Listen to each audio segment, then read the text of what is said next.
This video may contain offensive language or be frightening to some viewers. Viewer discretion is recommended.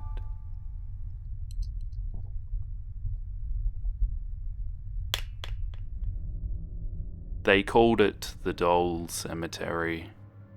It was a small valley, barren and deserted, behind a hill that hid from the sight of the town. Nothing grew on its arid soil. The few trees that had dried were long dead, turned into wooden skeletons that stretched their hooked fingers to the skies above.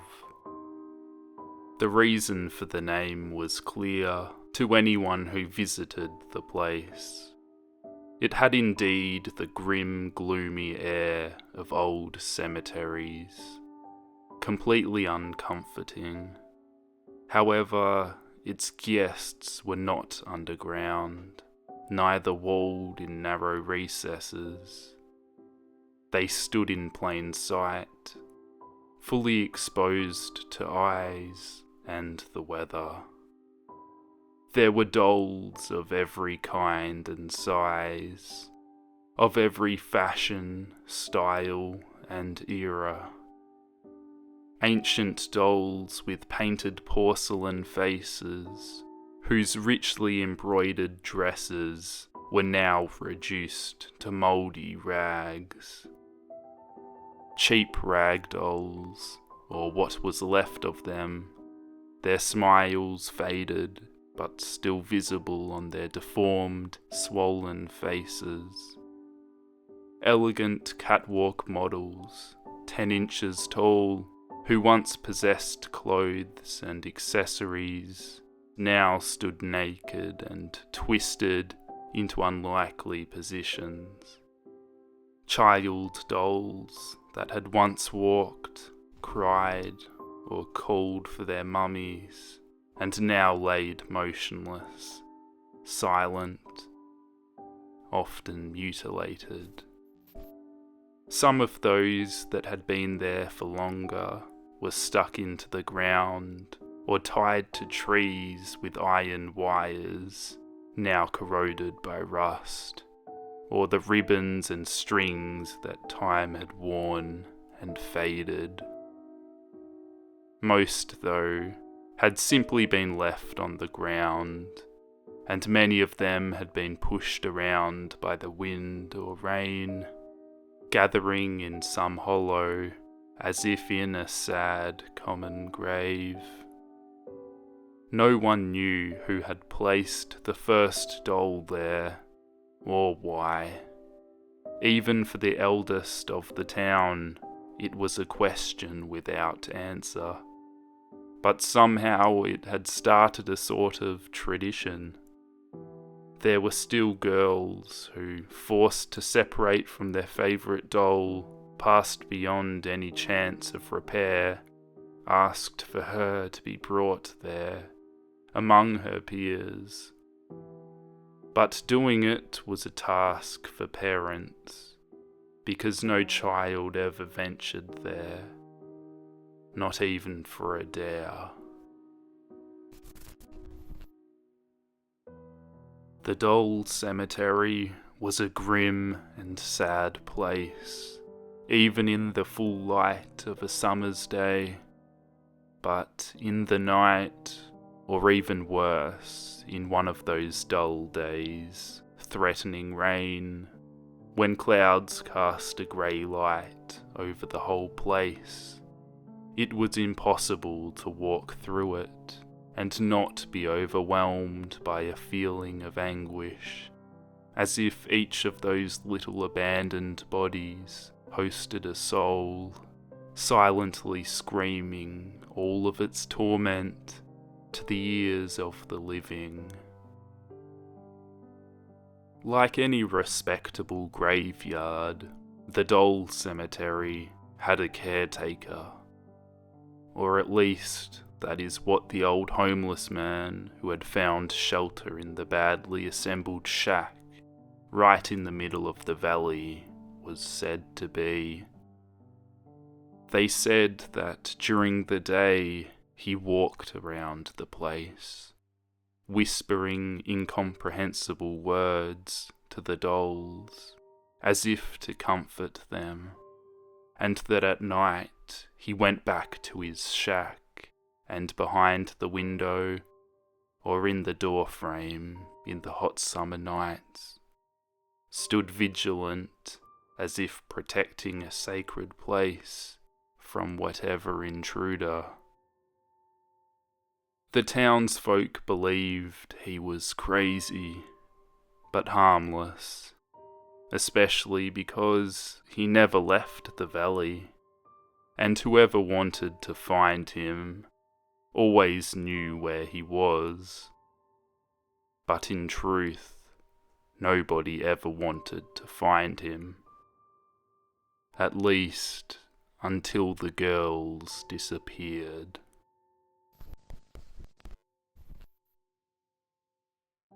They were 3 friends, 15 years old, always together since nursery school. Once teens, they spent more time together than with their respective families. From morning meeting to go to school, to the late evening goodbye, to go to sleep, unless they managed to do that together as well, with short and infrequent interruptions for meals. The day when their parents could not find them in their rooms, their first thought was that they had secretly left, maybe by the window, to get together and do some of their mischief. It wouldn't have been the first time. When they weren't back for lunch or dinner, and late at night none of the houses they could go back to had seen them come, worry started to spread in their families, and soon in the whole town. They thought the girls could have been in an accident, something so serious that they weren't even able to call for help. Groups of volunteers were formed, and they searched for the girls everywhere, in the town and around it. But they didn't go behind the hill. Why should they? No one ever went there. It was only when none of them brought back any news that the mother of one of the 3 remembered, shocked, what her daughter had told her a week or maybe 10 days ago, failing to elicit her attention. What she said was about the caretaker of the doll cemetery. He had molested them, so the girl had said to a mother that didn't care to listen, knowing how frequently her daughter made up unbelievable stories to feed her lust for attention. He had approached them late at night, she had explained. He had tried to make them follow him. He had tried to touch them, but they had fled. The parents of the second girl said that they had heard nothing of that. They accused the poor woman, dumping on her the blame of what might have happened. They aroused the spirits of their neighbours and declared themselves ready to tear that shack down if that could help find their daughter. But for the father of the third girl, a widower with a meek face and large body, the report had been no news. His daughter too had told him the same thing, but it couldn't have happened. That man never went into the town. Everybody knew. And the girl had sworn she had never set foot in the cemetery. Clearly, it must be a misunderstanding. Maybe a prank, he kept repeating. Going there would just be a waste of time. No one listened to him. They accused him of being a craven, of not caring about his daughter's fate. After all, when had he ever cared? Always away for work, with the poor girl left alone to her own devices. And the pressure that had been on the woman shifted on him. She might have been shallow, but he was a man. He ought to have done something, immediately, before the worst happened.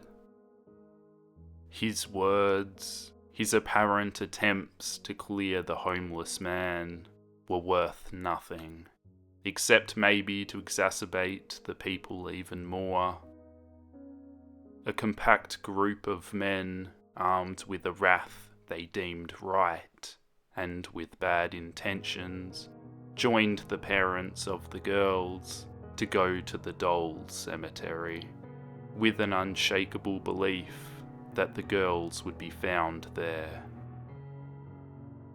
And they were. The first, the one who had said nothing to her parents, had been tied to a tree with iron wire. With her arms wide open to the heavens, her face calm, her head dangling forward on her broken neck, she looked like an angel who wanted to keep vigil on that place of death, now real. Cries of rage rose from the crowd, who started to march faster. Still, even before such evidence, the widower kept saying that it was impossible, that the caretaker couldn't have done that. The second girl was halfway to the centre of the valley. She was sat on the ground, her back leaning on a trunk, her arms limp by her sides. Her ears had been ripped away from her head, violently, and rivulets of blood painted on her face, running down her cheeks.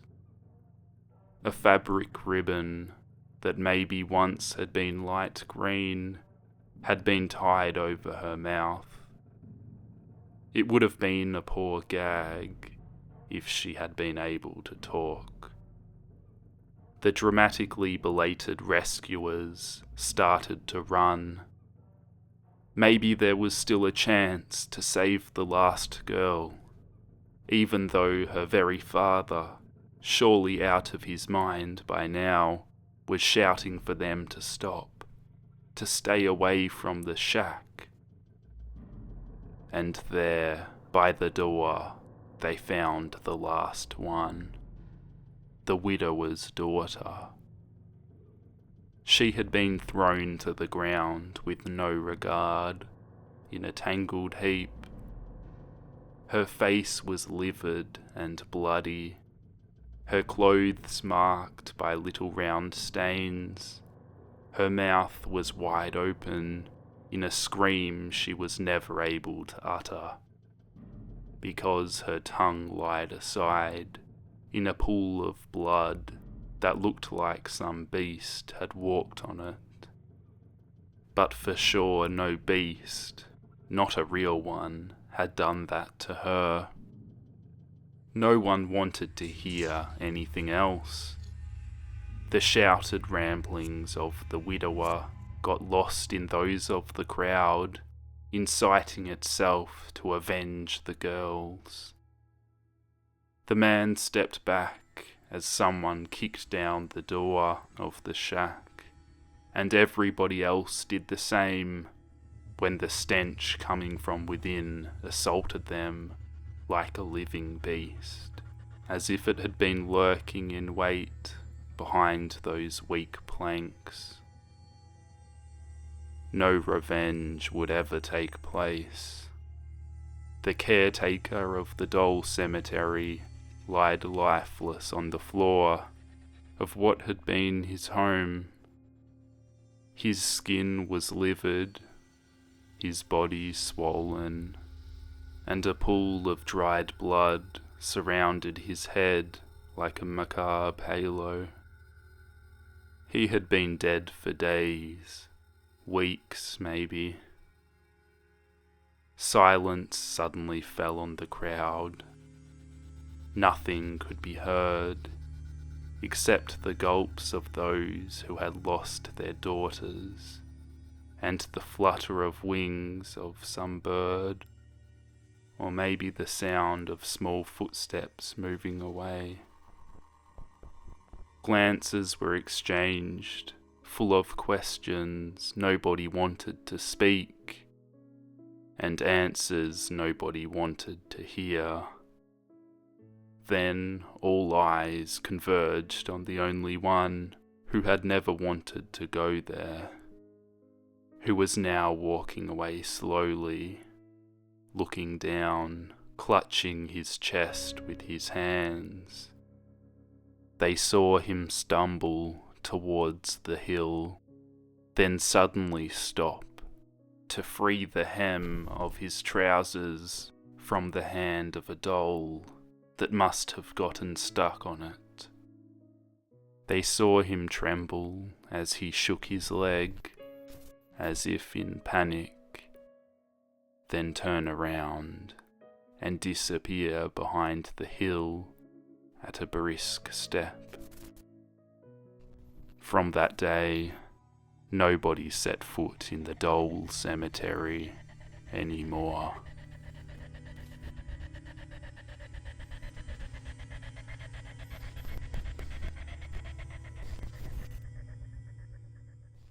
He walked home in the rain, the raindrops falling on the pavement, turning black the moment they hit the concrete. He shut his eyes, trying his best to shut out the terrible visions that tormented him. But it wouldn't stop from there. The scenes that he had to witness